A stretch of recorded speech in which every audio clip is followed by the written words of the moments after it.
Hello everybody, कैसे हो आप सब। आई होप सब कुछ सही चल रहा होगा। हम आपके लिए लेके आ चुके हैं फ्लेम एम्पर का एपिसोड नंबर 390। और अगर अभी तक आपने पिछला एपिसोड नहीं देखा है ऑनेस्टली आप बहुत ही ऑसम चीजों को मिस कर चुके हो। आई वुड हाईली रिकमेंड कि आप पहले उसे देखो। आई प्रॉमिस कि आप रिग्रेट नहीं करोगे। वैसे अगर लास्ट पार्ट की बात करिए तो जियान ने उस एंजल मैकल को चुनौती दे रही थी जो कि उसकी होली फ्लेम और डेविल फ्रूट के लालच में आई होती है। अब हम शुरू करते हैं आगे की स्टोरी। ये वो पल होता है जब आसमान दो हिस्सों में बट चुका था। एक तरफ तो डिमोनिक जियान खड़ा हुआ था, दूसरी तरफ थी एंजल मैकल। ये दोनों अपनी अलग अलग नेचर्स को रिलीज करते हैं। बीच में जियान के चारों तरफ फैली होती ग्रीन डिमोनिक पावर। ये बेसिकली इतनी ज्यादा घनी हो चुकी थी कि उसका और ऑलमोस्ट डार्क ग्रीन लिक्विड में बदल चुका होता है। जियान जानता था कि बस एंजल को बिल्कुल हल्के में नहीं ले सकता। वो डार्क ग्रीन लिक्विड धीरे धीरे जियान की बॉडी से लिपट के एक डार्क जेड आर्मर को फॉर्म करता है। वहीं पे उसके पीछे की डिमोनिक सोल शैडो गायब होकर उसके शरीर पर अपीयर होती है। बेसिकली अभी जियान ने सर से पांव तक उस डेविल आर्मर को पहन रखा था। ये आर्मर कुछ इस तरीके से बना होता है जैसे कोई इविल फॉर्मेशन हो, और कभी कभी तो इसमें से जिंदा होने की फीलिंग भी आती है। दूसरी तरफ मैकल के चेहरे पे लाइट की लाइंस दिखाई देती हैं। उसकी बॉडी से निकलने वाला व्हाइट ऑरा एक डेंस व्हाइट थ्रेड से बदल जाता है। एंजल मैकल जैसे चैंटिंग शुरू करती है, वो सफेद रोशनी से बनने वाले धागे इतनी तेजी से झंझनाते हैं जैसे आसपास का स्पेस वाइब्रेट होकर एक्सप्लोड होने लगा था। ये देख के जियान स्माइल के साथ बोलता है, एक लाइट एड्रूड का केज। मैकल, लगता है तुमने मुझे बहुत अंडर एस्टिमेट किया है और तुम उसकी कीमत चुकाओगी। जियान के पैर हवा में प्रेस होते हैं, फिर वूश के साउंड के साथ वो मैकल की तरफ टूट पड़ा था। मैकल अपने दोनों हाथों को फैला के बोलती, O cage of light cleanse the devil. इन शब्दों के साथ वो लाइट थ्रेड से एक बड़े से केज को बनाते हैं। ये पिंजड़ा करीब 1000 फीट लंबा होगा और इसमें स्वेटर की तरह वो धागे बने हुए थे। इसका ऑरा डिवाइन और अनटचेबल होता है। वहीं पे जियान के आर्मर से अजीब सी एनर्जी निकल रही होती है। हाउएवर जैसे उसका पंचेस केज से टकराया था, गूंजी थी शिफ्ट की साउंड, उसका आर्मर धुएं में बदल जाता है। वहीं पे थ्रेड्स जियान के चारों तरफ लिपट गए थे। अभी जियान को दर्द बस अपनी स्किन में नहीं बल्कि सोल में फील हो रहा था। वो मैकल भी कोल्ड आवाज में कहती, अब मैं पेट्रोलिंग एंजल मैकल तुम्हारा यहीं पे जजमेंट करती हूँ। ये डीमन हेरेसी हमेशा के लिए यहीं पे दफन हो जाएगी। वो धीरे धीरे कसने वाला केज अचानक से सिकुड़ा था। पलोरों में मकड़ी की जालों की तरह जियान को अपनी गिरफ्त में ले लेता है। एक डिवाइन गारमेंट की चादर की तरह उसकी बॉडी को प्योरीफाई करने लगा था। वहीं पे मैकल की तरफ से फर फर फर की आवाजें सुनाई देती हैं। उसके पंख फड़फड़ाए थे, निकली थी वो व्हाइट फ्लेम्स। ये वूम की साउंड के साथ एक ही सेकंड में एक बहुत ही पैनी होली प्योरिफिकेशन सोर्ड को बना देती है। वेल एग्जैक्टली ऐसे ही 5 सोर्ड्स थे। ऑफ कोर्स दूसरी तरफ जियान, जिसने एक नहीं बल्कि 4 होली फ्लेम्स को सोलो किया था, उसे दर्द की बात क्या करनी। वो बोलते तो तुम्हारी काबिलियत बस यहाँ तक है। वो कैजुअली अपने कंधों को झटका देता है। उसे लिपटने वाले थ्रेड्स में से क्रैक क्रैक क्रैक की आवाजें गूंजती हैं। फिर जियान की सीने में से फैली थी वो डार्क ग्रीन एनर्जी टाइड, जिसके कांटेक्ट में आती वो सफेद धागे थरथराने लगे थे। ये केज एक बूम की आवाज के साथ हजारों टुकड़ों में बट जाता है। इसी के साथ मैकल के चेहरे का ओवर कॉन्फिडेंट लुक भी हटा था। उसने शुरुआत में इस केज के रूप में अपनी सबसे strongest single target selling art को यूज किया होता है, जो इवन एक मिड से एस्ट्रा दोशान को भी एक जगह पे जमा सकती थी। ऊपर से उसका एंजेलिक बूस्ट, लेकिन अनएक्सपेक्टेडली इस डीमन के ऊपर उसका कोई असर नहीं हुआ। इस एंजल की प्रेस्टीज ऐसे इंसल्ट को सह नहीं सकती थी। वो सामने तरफ इशारा करती है। शुआ शुआ की आवाजों के साथ वो प्योरिफिकेशन सोर्स सीधे जियान की तरफ शूट हो जाती हैं। इन सोर्स ने आसमान को 5 हिस्सों में चीर दिया था। उस स्पेस क्रैक से किनारे से लिपटी हुई होली लाइट्स इन्हें हील होने की आजादी नहीं देती। वहीं पे जब हम सामने की सीन को देखते हैं तो हमें मालूम पड़ता है कि जियान चुपचाप से एक जगह पे खड़ा हुआ था, जैसे वो जानबूझ के खुद टारगेट बनने की कोशिश कर रहा हो। हाउएवर जैसे ही 5 सोर्स उसकी बॉडी के पास पहुंची थी, वो गायब होने वाला डेविल आर्मर अचानक से अपीयर होता है। फिर क्या सुनाई देने लगती क्लैंक क्लैंक क्लैंक की आवाजें। हर एक इम्पैक्ट पावरफुल था। वो सोर्स एकदम व्हाइट लाइट को उगल रही थी, लेकिन आर्मर की सरफेस को खरोंच भी नहीं कर पाती है। इस मोमेंट में जियान अपनी आंखें बंद कर चुका था, जैसे वो कह रहा हो कि यहाँ पे जो भी हो रहा है उससे मेरा कोई लेना देना नहीं है। नीचे पहाड़ों पे एम्पर, लिन यूशो, जीशवान और बाकी के रॉयल ऑफिशियल्स, जिनके साथ बहुत सारे गार्ड्स भी होते हैं, ये अपने हाथों को क्लेंच करके ऊपर देख रहे होते हैं। अभी लिन यूशो की आंखें थोड़ी सी नम थी। वो कहती ये हमारे लिए लड़ रहा है। ये सुन के एम्बर लिन नोट करके एक साफ और डिटरमाइंड आवाज में कहते हैं, अगर इस बैटल के बाद हम बच जाते हैं तो ये टेंशिंग कॉन्टिनेंट और हमारा वैसल हवाई कॉन्टिनेंट दोनों ही एंडलेस फायर टेरिटरी के सबसे बड़े अलाय बन जाएंगे। वहीं पे लिन यूशो फिर से कहती जियान तुम्हें जीतना होगा। वो जानती थी कि भले और लोग कुछ भी कर ले, लेकिन असली खतरा तो जियान ही फेस कर रहा है। अभी वो कितने प्रेशर में कोई नहीं समझ सकता। आसमान में वो टेरिफाइंग बैटल अब भी चल रही होती है। वो लोग जो कि मोटी दीवारों के पीछे छिप गए होते हैं, लेकिन उस दहशत की वजह से इनके रोंगटे अब भी खड़े होते हैं। आसमान में मैकल जियान के इंडेस्ट्रक्टिबल डेवल आर्मर को देख के थोड़ा सा हेजिटेट करने लगती है। एक्चुअली उसकी 5 होली सोर्स कई बार जियान के ऊपर हमला कर चुकी थी, लेकिन तभी उसके डिफेंस को भेद नहीं पाती है। फिर जब मैकल की नजरें जाती हैं सिटिजन्स के ऊपर, जिनकी आंखों में उसकी डर साफ दिखाई दे रहा था, वो कहती जब ये सब मुझसे डरते ही है तो उन्हें प्रोटेक्ट करने की क्या जरूरत है। मैकल का एंजल बनने का रास्ता डेवल से ही भयंकर था। वो ने यानी कितनी मासूमों की बॉडीज पे चढ़ के यहाँ पे पहुंची है, और अगर उसे दोबारा से कुछ ऐसा करना पड़ता है तो फिर कोई बात नहीं। ये सोच के वो हंसने लगी थी। इस खेलते हुए फूल जैसी हंसी को देख के लोग कंफ्यूज हो जाते हैं। थोड़ी देर में स्पेस वेंग वेंग वेंग के साउंड के साथ ट्रेम्बल होने लगा था। ये फ्लक्चुएशंस फैल रही होती मैकल के विंग्स में से। उसने अपने प्योर व्हाइट होली फ्लेम्स तेजी से फड़फड़ाए थे। आसमान में मौजूद सारी सफेद रंग की रोशनियां वॉलेंट हो जाती हैं। ये अब्जॉर्ब होने लगती है मैकल की बॉडी में, जो उसके ऑरे को इस कॉन्टिनेंट के बिल्कुल पीक पे पहुंचा देती है। इसी इवेंट में जियान, जिसने अपनी आंखें बंद कर रखी होती हैं, वो अचानक से खोलता है। इसी के साथ उसका डिमोनिक ऑरा ट्रांसफॉर्म हुआ था। साथ में उसके डिमोनिक आर्मर में से पफ पफ की आवाजें निकलती हैं। ये वो ग्रीन लिक्विड था जो कि एक वॉलेंट डीमन फ्लेम की तरह जलने लगा था। वहीं भी जियान की हथेलियों को एंशिएंट पैटर्न्स ढकते हैं। इस बार अपनी तरफ बढ़ने वाली होली सोर्ड को जियान एक हाथ से पकड़ लेता है। तुरंत उसका डिमोनिक ग्रीन ऑरा आता है सोर्ड के अंदर, जैसे आग के सामने बर्फ पिघल जाती है। कुछ वैसी सिचुएशन उन होली सोर्ड्स की थी। इनमें सबसे पहले क्रैक्स फैलते हैं, फिर बैंग बैंग बैंग की आवाज के साथ ही फटनी शुरू हो जाती है। इस बार डिमोनिक ग्रीन ऑरा इन सोर्ड्स को ओवर पावर कर दिया था। उसका हाथ जो कि डिमन आर्मर से ढक रखा होता है, इन सोर्ड्स को क्रश करने की वजह से उसमें से खून टपकता है। जब ये बूंदे नीचे के पहाड़ों पे गिरती हैं, उन पहाड़ों पे हरे रंग की फ्लेम्स फैलती हैं। सुनाई देती सर से सर की आवाजें। ये सीन बिल्कुल हेलफायर जैसा लग रहा था, लेकिन ये देखने के बाद भी मैकल के चेहरे पे कोई सरप्राइज दिखाई नहीं देता। आखिरकार जियान ने फुली रैप डेवल फ्रूट को कंज्यूम किया था। अगर उसकी पावर बस इतनी सी होती तो मैकल हाथ धो के इसके पीछे क्यों पड़ी होती। मैकल की चारों तरफ व्हाइट फ्लेम्स भड़कती हैं। वो जियान से बोलती अगर तुम्हारे पास बस इतनी एबिलिटीज हैं तो आज इस लाइट बैरियर के अंदर कोई भी जिंदा नहीं बचेगा। उसके पैरों के नीचे का स्पेस रिपल होने लगा था। वहीं पे आसमान की लाइट बैरियर में से रंबल रंबल की आवाज सुनाई देती हैं, जैसे मैकल से रेजोनेट कर रहा हो। अचानक से उस लाइट बैरियर में से एक छोटी सी बूंद बाहर आई थी। हालांकि इसका आकार बस एक बीन के जितना होता है, लेकिन इसके अंदर की एनर्जी उन 5 कंबाइंड सोर्स से कम नहीं थी। ये देख के जियान कहता है बस छोटी छोटी चालें। उसके आर्मर से निकलती एक हरे रंग की लेयर जो उसकी पूरी बॉडी को ढक लेती है। साथ में चारों तरफ एक प्रोटेक्टिव शील्ड बन गई थी। मैकल दोनों हाथों को साथ में लाके बोलती है डायमेंशन ऑफ लाइट। अगर इन मॉडल्स को लग रहा है कि एंजिन से टक्कर ले सकते हैं तो सपने देख रहे हैं। इसी के साथ लाइट बैरियर में से बहुत सारे लाइट स्पॉट्स निकलने लगे थे जो जियान को चारों तरफ से घेर लेते हैं। नेक्स्ट मोमेंट में ऐसा लगता है जैसे जियान की बॉडी और सोल को नए डायमेंशन में भेज दिया गया हो। वो खुद को एक शान से टेम्पल के अंदर खड़ा पाता है तो पीछे से क्री की आवाज के साथ टेम्पल का गेट खुला था। एंटर होता है वो होली ऑरा जो कि नदी की तरह आगे बढ़ रहा था। जियान तुरंत ही समझ जाता है कि इस जगह को स्पेस और लाइट की पावर को मिला के बनाया गया होगा। वो बोलता है इसका मतलब ये है कि तुम स्पेस और लाइट एट्रिब्यूट दोनों की मास्टर हो। ये भले इंप्रेसिव हो, लेकिन मुझे लगता है तुमने मार्क को इतने लंबे समय से फॉलो किया है तो जानती होगी कि मैंने डेविल की पावर को भी अनलीश भी नहीं किया। ये मेरी बस शुरुआती स्ट्रेंथ है। इतना कह के वो तेजी से हंसने लगा था। हर एक सेकंड के साथ ही हंसी और भी तेज होती आ रही थी। जब ये मैकल के कानों तक पहुंचती है, ये उसकी सोल को झकझोर के रख देती है। वो मन ही मन में कहती है आगे इस डेविल की पावर कितनी टेरिफाइंग होगी। वो भली पूरी सच्चाई न जानती हो, लेकिन जो रिसर्च में उसे मालूम पड़ा था उसके हिसाब से डेविल किसी बीइंग का नहीं बल्कि एक एब्सोल्यूट पावर का नाम है, और जेनिस टैन को पूरा यूज नहीं कर रहा है। मैकल ने एक्चुअली मान लिया होता है कि जेन ऐसा इसलिए कर रहा है जैसे उसे डेविल की पावर का बैकलैश का सामना न करना पड़े। वो अपने एक हाथ से अपनी धड़कनों को महसूस करती है। मैकल कहती लेकिन मुझे इतना डर क्यों लग रहा है। बिना हेजिटेशन के उसके चारों तरफ की व्हाइट फ्लेम एक चमकने वाले गोल्डन आर्क्स में बदल के शावो शावो की साउंड से जियान की तरफ शूट हो गए थे। जब टेंपल ऑफ जजमेंट में खड़ा हुआ जियान इन फ्लक्चुएशंस को सेंस करता है, वो अपने चेहरे पे कोल्ड स्माइल लाके बोलते बस इतना ही। अब इस टेंपल की दीवारें बहुत तेजी से सिमटना शुरू हो गई थी। ऐसा लगता है व्हाइट फ्लेम में से निकल रही हो।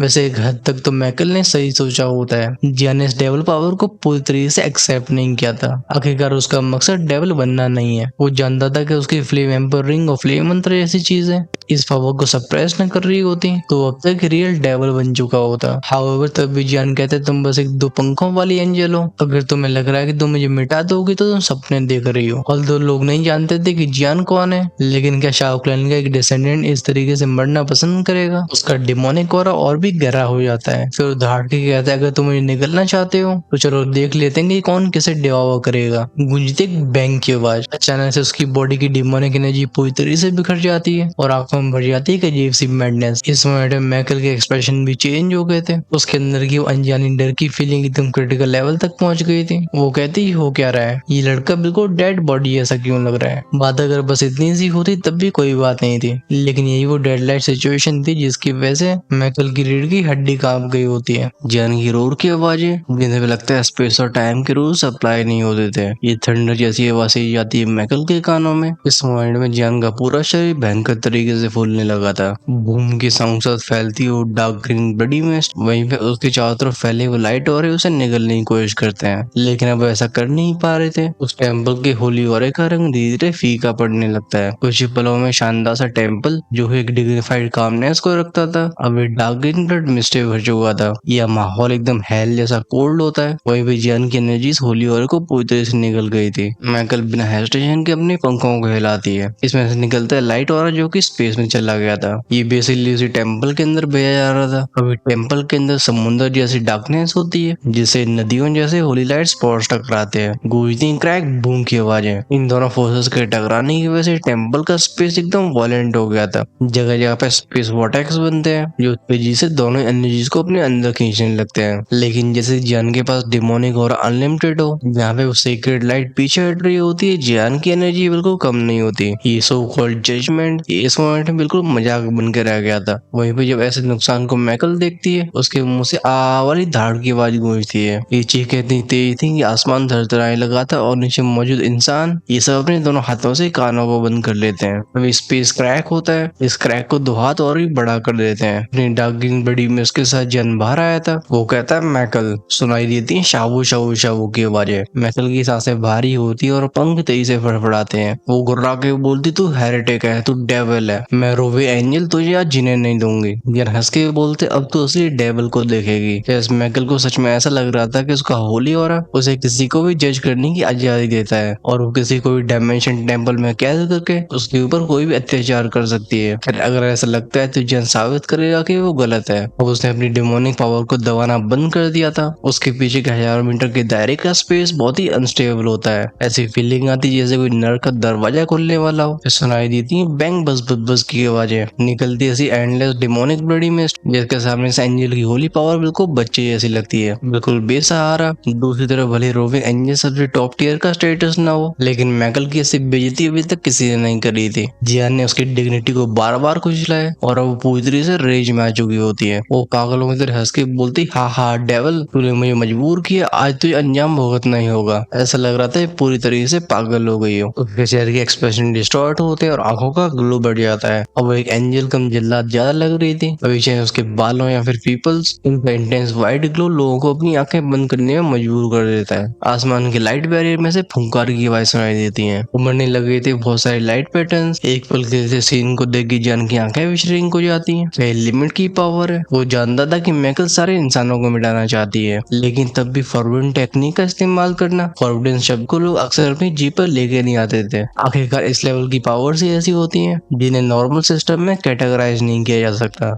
यह जानता था कि इनके सामने फॉरबिडन आर्ट्स भी कमजोर पड़ जाएगी। माइकल मैडनेस से और स्माइल के साथ बोलती, तुम मुझे ब्लेम मत करना, वैसे मुझे अर्थ पसंद नहीं है तो आओ इसे मिटा देते हैं। उसकी उंगलियों से खून टपकता है। पंखों से बूम की आवाज के साथ फिर अब टू आता है एक एंशिएंट लाइट बैरियर जिसकी सरफेस से एंशिएंट पैटर्न्स चमक रहे होते हैं और इसमें फोरा फॉरबिडन टेक्निक का होता है। जैन दाती मिस के बोलता है, पागल, लीसोल टेरिटरी में उसने फॉरबिडन आर्ट को अपनी आंखों से विटनेस किया था। क्योंकि वो रेगिस्तानी इलाका होता है तो भले हजारों मीटर की जमीन एकदम जल के राख हो गई हो और मिट्टी करोड़ हो गई हो, लेकिन वहाँ पे बहुत ज्यादा इंसानों का नुकसान नहीं होता। लेकिन नीचे का कॉन्टिनेंट सिटीजन से भरा हुआ था। अगर वो लाखों मासूम इंसान इस फॉरबिडन टेक्निक के कांटेक्ट में आते हैं तो फिर एंड रिजल्ट बिल्कुल क्लियर होगा। माइकल की प्रेजेंस से वर्ल्ड कांप रहा था जैसे डेथ को पहले ही महसूस कर चुके हो। क्लंच क्लंच के साउंड से जियान को डेविल आर्मर ढकता है। पीछे अपीयर हुआ था वो डिमोनिक फैंटम और उसकी नसों में सर की आवाज के साथ डिमोनिक ब्लड बहुत तेजी से बहता है। इस फॉरबिडन आर्ट को जियान को हर कीमत पे रोकना ही होगा। जब नीचे के सीन को देखते हैं तो इस मोमेंट में एम्पर भी कांप गए थे। वो कहते हैं कि यही फॉरबिडन आर्ट है, लेकिन योशो धीमी आवाज में पूछती, फादर ये फॉरबिडन टेक्निक क्या होती है? एम्पर गहरी सांस लेके बताते हैं, ये होली सी की पहचान। इन फॉरबिडन आर्ट्स का स्टेटस हमारी होली रैंक की टेक्निक से भी ऊपर होता है। ये इमोर्टल आर्ट से भी पावरफुल होती है। एम्पर की आंखों में कॉम्प्लेक्स इमोशंस थे। उन्होंने सोचा नहीं था कि माइकल ये भी जानती होगी। आखिरकार फॉरबिडन टेक्निक टेक्निक को जानना और उसे प्रैक्टिस करना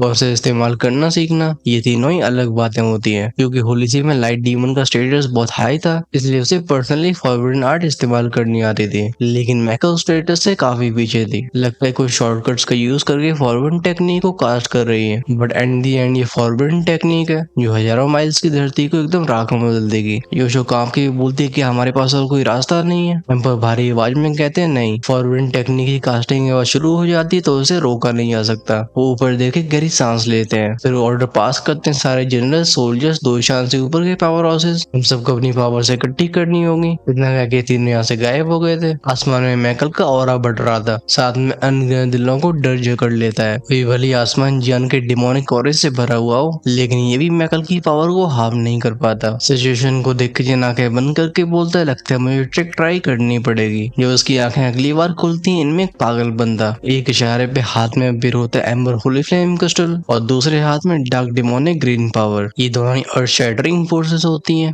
एक तरफ दी होली फ्लेम जो कि किसी भी चीज को प्योरीफाई करने की स्ट्रेंथ रखती है, दूसरी तरफ डिमोनिक फोर्स जिसका जन्म अभी अभी हुआ है और इसका नेचर फ्लेम से बिल्कुल अलग है। गूंजती है बैंक बज बज की आवाजें। जियान कहता है क्योंकि तुम ये करना ही चाहती हो तो फिर चलो मैं पीछे नहीं हटूंगा। इसके साथ वो अपने दोनों हाथों को पास में लाने लगता है। यहाँ पे भले होली फ्लेम से एक दूसरे का विरोध करती हो, बट इनके सेम टाइप का हो रहा होता है। लेकिन अभी जो जियान कर रहा था वो बिल्कुल अलग था। अगर ये फ्यूजन सक्सेसफुल रहा तो अब फिर होने वाली पावर जियान के एंग्री बुद्धा रिइंकार्नेशन से भी कई गुना पावरफुल होगी। वहीं पे अगर अनसक्सेसफुल हुआ तो फिर उसे ऐसी बैकलैश फेस करनी पड़ेगी जो शायद उसे फिर से मौत के पास पहुंचा देगी। लेकिन क्योंकि डिमोनिक पावर उसे मौत से वापस खींच के लाई थी, वो इस पे एक बार भरोसा करना चुनता है। रिलीज होती उसकी पूरी सोल स्ट्रेंथ, वो साथ में अपनी दुखी को भी होल्ड बैक नहीं करता। इन दोनों फोर्सेस के बीच में चर की आवाजों के साथ स्पेस फटता है। ये एक दूसरे को रिपेल करती हैं। इसी से मैकल भी अपनी फॉरबिडन टेक्निक को तैयार कर रही होती है। उसके मुंह से लगातार चैंटिंग आवाजें बाहर आती हैं। वहीं पे नीचे लोगों के बीच में अजीब सा डेड साइलेंस फैल गया था। सबके दिमाग में क्लियर था कि लास्ट क्लैश है और ऐसे पूरे टेंशन कॉन्टिनेंट का फ्यूचर डिपेंड कर रहा है। लेकिन तब भी जान के ऊपर से उम्मीद नहीं छोड़ते। ये सब अपने दोनों हाथों को जोड़ के आसमान में खड़े उस फिगर को जो कि अभी डिमोनिक और एक फ्लेमिक और से ढका होता है, उसे एक गॉड की तरह देख रहे थे। अब लोगों के दिल में जियान की इमेज प्रिंसेस यूशो और एम्पर से भी ऊपर थी। आखिरकार जियान चाहता तो इस बैटल को पूरी तरह से इग्नोर कर देता, क्योंकि वो अकेला नहीं, उसके पीछे एंडलेस फायर टेरिटरी भी है और उसे अपनी डोमिन मास्टर होने का फर्ज निभाना था। लेकिन तब भी जियान ने अपने कदम पीछे नहीं लिए। अब वो टेंशन कॉन्टिनेंट को बचाने के लिए इस एंजल से पूरी पावर के साथ लड़ रहा है। अभी कौन अच्छा है और कौन बुरा है ये बात बिल्कुल क्लियर हो चुकी थी। दोनों ही पार्टीज की बॉडी से फैलने वाली फ्लक्चुएशंस लोगों के दिलों को झकझोर के रख देती है। प्रिंसेस ऑर्डर पास करती है कि सारी बच्चों, औरतों और बुजुर्गों को सेफ जगह पे ले जाया जाए। वहीं पे वो इंपीरियल गार्ड्स और एल्डर्स को अपने वेपन्स को उठाने के लिए बोलती है। हालांकि रॉयल फैमिली में भी पॉलिटिक्स की कमी नहीं होती, लेकिन इस मोमेंट में कोई अपने कदम को पीछे नहीं खींचता है। जियान के ऐसे डिटर्मिनेशन को देख के ये रॉयल फैमिली के सारे मेंबर्स लास्ट डेस्ट बैटल के लिए तैयार हो जाते हैं। सीन चेंज होता है। हमारा ध्यान जाता है मैकल के ऊपर जो कि अपनी फॉरबिडन टेक्निक को ऑलमोस्ट पूरा कर चुकी थी। धीरे धीरे उसके पीछे एक ह्यूज इल्यूजरी शैडो अपेयर होती है। ये 1000 फुट बड़ा टेम्पल होता है। इसके अंदर से प्योर फ्लक्चुएशंस रिलीज हो रही होती है जो स्पेस और टाइम की फैब्रिक को भी बेंड करके रखते हैं। इसे देख के दूसरे फील किया जा सकता था कि जो भी इस गोल्डन ग्लो के कांटेक्ट में आएगा वो प्योरीफाई हो जाएगा। तभी मैकल की आवाज गूंजती है कि डेविल इट्स ओवर, अपनी पनिशमेंट को एक्सेप्ट कर। टेक्निक थी पनिशमेंट होली एंजल। ये बोलते उसके पीछे का टेम्पल रंबल रंबल रंबल की आवाजों के साथ जान की तरफ बढ़ता है। हाउएवर इसे देख के जन पैनिक नहीं होता, उसके चेहरे पे इविल स्माइल दिखाई देती है। वेल कॉन्फिडेंस कहाँ से आ रहा था वो जानने के लिए हम देखते हैं उसके हाथ के ऊपर के सीन को, जहाँ पे एक इविल बीट फ्लोट कर रहा होता है। ये देखने में चीज भले एक सिंपल से मोती जैसी लग रही हो, लेकिन इसके अंदर की डार्क ग्रीन डिमोनिक पावर और एम्बर फ्लेम की फोर्स ये जन को कॉन्फिडेंस देती है। वो देखना चाहता कि एंजल जो जस्टिस के नाम से सबको पनिशमेंट देने के लिए तैयार है, उसकी खुद की सोल कितनी प्योर है। वो सिंपली अपने हाथ को थोड़ा सा ऊपर पुश करता है, वो डिमोनिक बीट सीधा आगे शूट हो जाती है। जैन अपने सोल परसेप्शन से अच्छे से फील कर पा रहा था कि मैकल की टेक्निक कंप्लीट नहीं बल्कि सेमी फॉरबिडन लेवल की है। ऑफ कोर्स वो तब भी इसे अंडर एस्टिमेट नहीं करता। ये दोनों अटैक्स जहां से पास होते हैं रिफ रिफ रिफ की आवाजों के साथ स्पेस फटता चला जाता है। नीचे के पेड़ पौधे डस्ट में बदलते जा रहे थे, वो आसमान और पहाड़ फटते हैं। दोनों अटैक्स एक दूसरे से कोलाइड हो जाते हैं। लाखों किलोमीटर के दायरे का स्पेस वेंगोम की आवाज के साथ भयंकर रिपल्स को बनाने लगता है। मैकल अपनी घमंड से भरी आवाज में कहती है इट्स ओवर। आखिरकार जहाँ पे उसका फॉरबिडन टेम्पल हजारों मीटर्स का था, ये बीट बस एक मुट्ठी के आकार का होगा। बस बदलाव इसी मोमेंट में होते हैं। जैसे जैन अपने हाथ को आगे बढ़ा के क्लेंच करता है, उस डिमोनिक बीट का ऑरा फैलाता। इस डिमोनिक फोर्स के पीछे आती है चारों खुले फ्लेम्स की पावर। इसी मोमेंट में आसमान तर रहा था, गूंजती है बैंग बैंग बैंग की आवाजें। हर एक रिवर, हर एक साउंड वेव टेरिफाइंग होती जाती है। एक ही सेकंड में क्रैक क्रैक की आवाजों के साथ हम उस टेम्पल के ऊपर बहुत सारे फिशर्स को फैलते हुए देखते हैं। ये वो मोमेंट होता है जिसमें मैकल की आंखों में पहली बार फियर दिखाई दिया था। वो अपनी एंजल विंग्स को बहुत तेजी से फ्लैप करती है। ऐसा लगता है जैसे दोनों फोर्सेस के बीच में कौन जीतने वाला है उसके दिमाग में पहले ही क्लियर था। और अगर वो जंग की बीट की पावर के कांटेक्ट में आती है तो उसका अंत बिल्कुल तय है। मैकल के हिसाब से उसे इस क्लैश में बस सर्वाइव करना था। स्पीड को कंडेंस करने में जन की ऑलमोस्ट सारी एनर्जी का इस्तेमाल हो चुका था। वो फिर भी अपनी दोनों हाथों की 2 उंगलियों को साथ में लेके आता है। उसके सर के ऊपर कंडेंस होता है demonic arrow.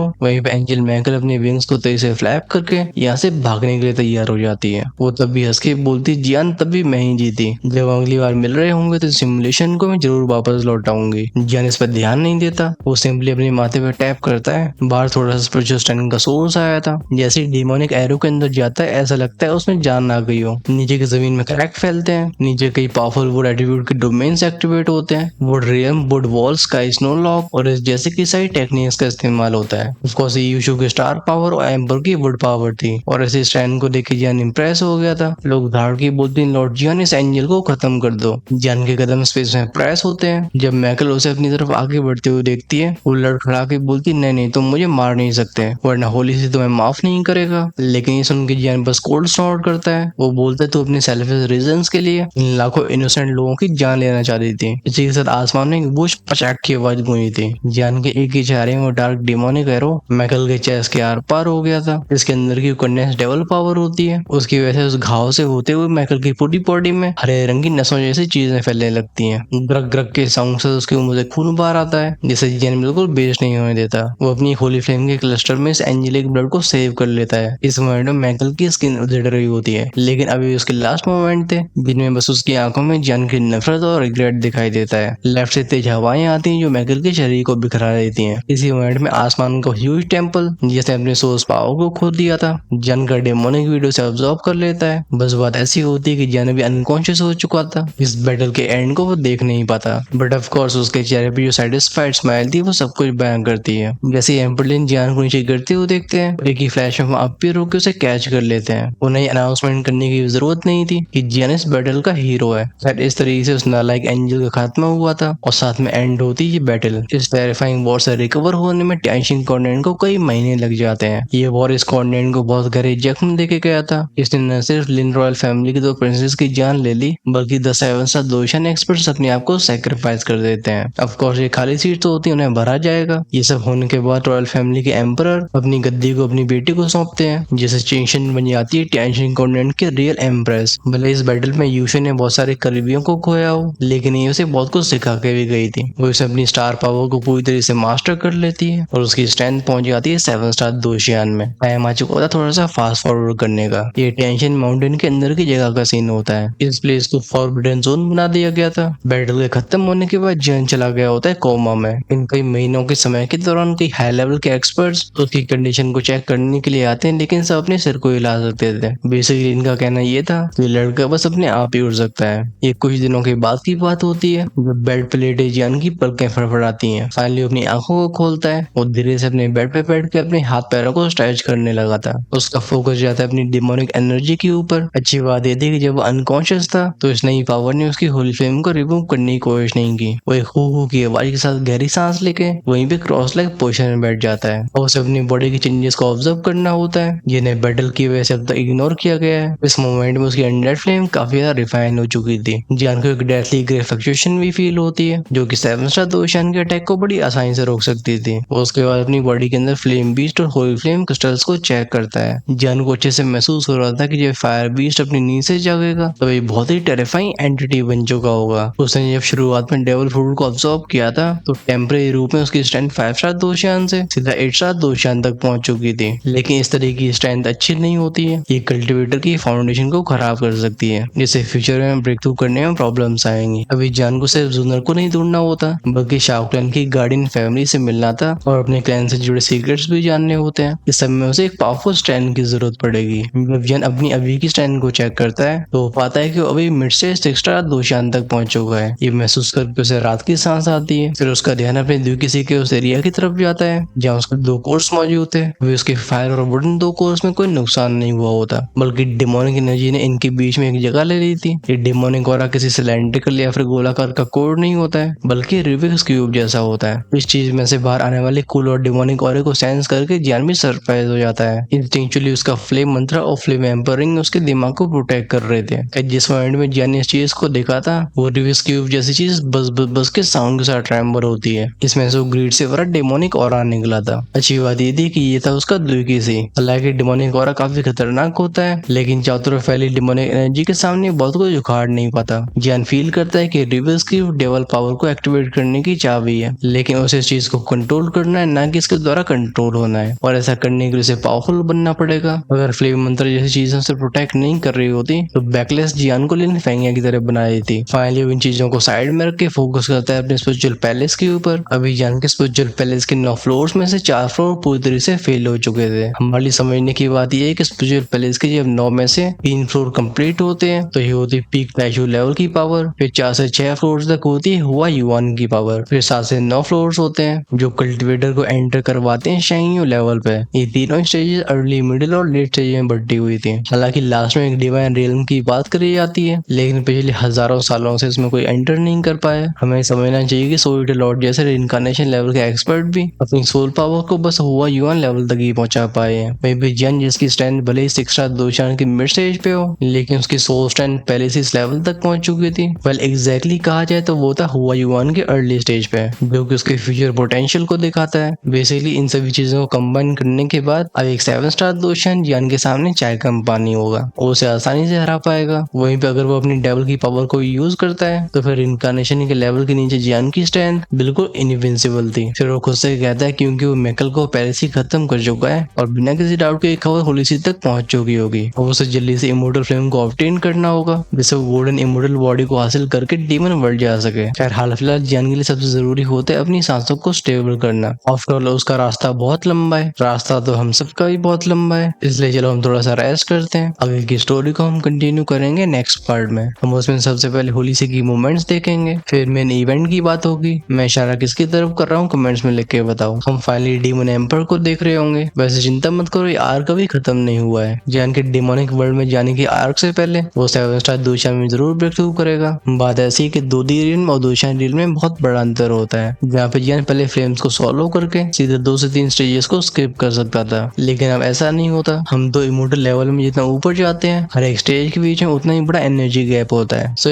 I hope you understand that. वैसे ये एपिसोड आपको कैसा लगा है हमें कमेंट्स में लिख के जरूर बताइए। मैं आपका इंतजार कर रहा हूँ। और जो नेक्स्ट एपिसोड को आज शाम को ही देखना चाहते हैं वो चैनल की मेंबरशिप का हिस्सा बन सकते हैं। हम हर शाम को रिलीज करते हैं अर्ली एक्सेस एपिसोड्स को। पहला एक्स्ट्रा एपिसोड सबको मिलता है, दूसरा इमोर्टल एम्पर से ऊपर। वहीं पे 3 एपिसोड्स को आगे देखने वाले लोग अपने लेवल्स को इमोर्टल गॉड या उससे ऊपर अपग्रेड कर सकते हैं। ये ज्वाइन का ऑप्शन आपको चैनल की होम पेज या सब्सक्राइब की साइड में मिलेगा। I think you should definitely check that out. So this is it guys, मेरी तरफ से अलविदा।